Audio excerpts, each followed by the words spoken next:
CPS విధానాన్ని వెంటనే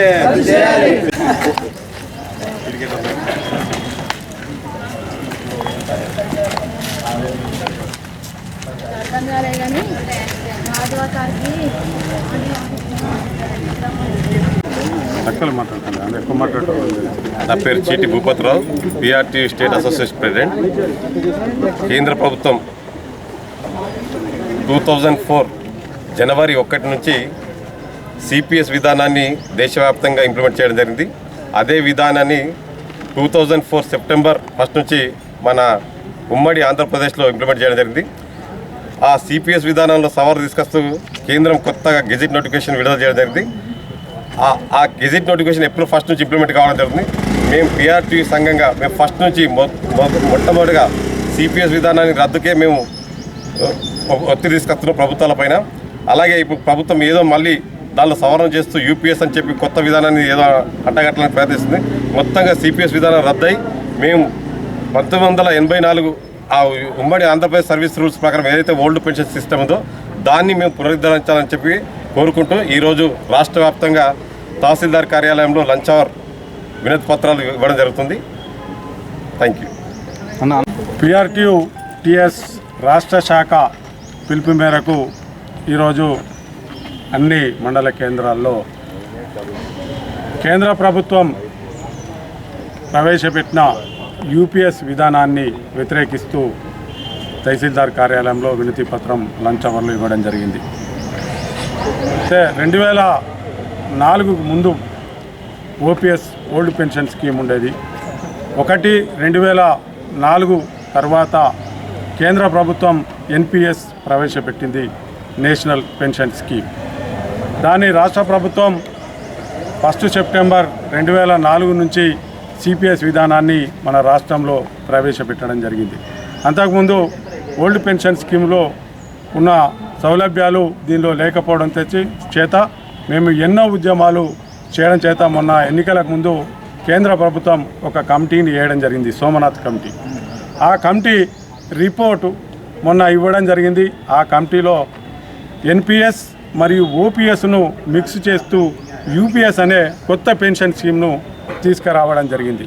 దాన్ని సోమనాథ్ కమిటీ సిఫారసులను మొన్న కేంద్ర క్యాబినెట్ 23 ఆగస్టు 2024 రోజు ఆమోదించి మొన్నటి శనివారం కేంద్ర ఆర్థిక శాఖ ఒక నోటిఫికేషన్ జారీ చేయడం జరిగింది.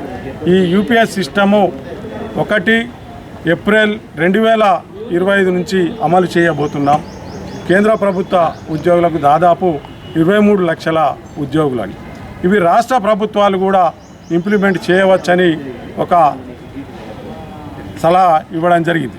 అయితే గతంలో సిపిఎస్ విధానంలో ఎవ్రీ మంత్ ఉద్యోగి జీతం నుండి బేసిక్ నుంచి 10% కట్ చేస్తూ ప్రభుత్వం ఒక 14% కలపడం జరిగింది.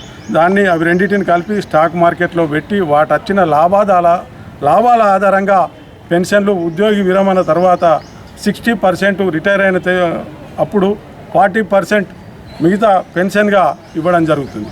అయితే మన ఉద్యమాల ద్వారా మన కేంద్ర ప్రభుత్వం మళ్ళీ ఒక యూపీఎస్ విధానాన్ని తీసుకురావడం జరిగింది. ఆ యూపీఎస్ విధానంలో ఇప్పుడు కట్ చేస్తున్న 10% మళ్ళీ అదేవిధంగా కొనసాగిస్తూ ప్రభుత్వం 18.5% దానికి కలుపుతుంది. అయితే గతంలో పెన్షన్ లేకుండా ఈ యూపీఎస్ విధానంలో పెన్షన్ ఏం చేస్తుందంటే ఉద్యోగి విరమణ అప్పుడు 12 నెలల జీతంలో యావరేజ్ చేస్తూ దాన్ని 50% పెన్షన్గా ఇవ్వాలని సిఫారసు చేసింది. అంతేకాకుండా ఒక 25 ఏళ్ళ సర్వీస్ ఉన్న ఉద్యోగులకు మాత్రమే, 25 ఏళ్ళ పైబడి సర్వీస్ చేసిన ఉద్యోగులకు మాత్రమే ఇది వర్తిస్తుంది. 20 ఏళ్ళ కన్నా తక్కువ పనిచేసిన వాళ్ళకు ప్రపోర్షనేట్గా పెన్షన్ ఇవ్వడం జరుగుతుంది. 10 సంవత్సరాల కన్నా తక్కువ చేస్తే కేవలం 10,000 పెన్షన్ మాత్రమే ఇవ్వాలని కేంద్ర ప్రభుత్వం సోమనాథ్ కమిటీ సిఫారసు చేయడం జరిగింది. అయితే మళ్ళీ ఉద్యోగి పెన్షనర్ ప్రమాదవశాత్తు చనిపోతే 60% పెన్షన్గా ఇవ్వాలని కూడా సోమనాథ్ కమిటీ సిఫారసు చేయడం జరిగింది. గతంలో ఓపీఎస్లో ఉన్న విధంగా ఎప్పుడైతే ఉద్యోగి విరమణ చెందుతాడో లాస్ట్ పేలో 50% పెన్షన్గా ఉండే విధానం 10% కట్ చేసే విధానాన్ని రద్దు చేసి పాత విధానాన్నే కొనసాగించాలని రాష్ట్ర ప్రభుత్వం గత ఎన్నికల మేనిఫెస్టోలో ఏ విధంగానైతే చెప్పిందో పాత పెన్షన్ విధానాన్ని కొనసాగిస్తామని కేంద్ర ప్రభుత్వం ప్రతిపాదించిన యూపీఎస్ విధానం జోలికి వెళ్లకుండా ఓపీఎస్ను అమలు చేయాలని ఈరోజు పీఆర్టీయూ డిమాండ్ చేయడం జరుగుతుంది. ఇక ముందు కూడా రాష్ట్ర ప్రభుత్వం అమలు చేసిన పక్షంలో ఉద్యమం చేయడానికి కూడా పీఆర్టీయూ టీఎస్ రాష్ట్ర శాఖ సిద్ధంగా ఉన్నది.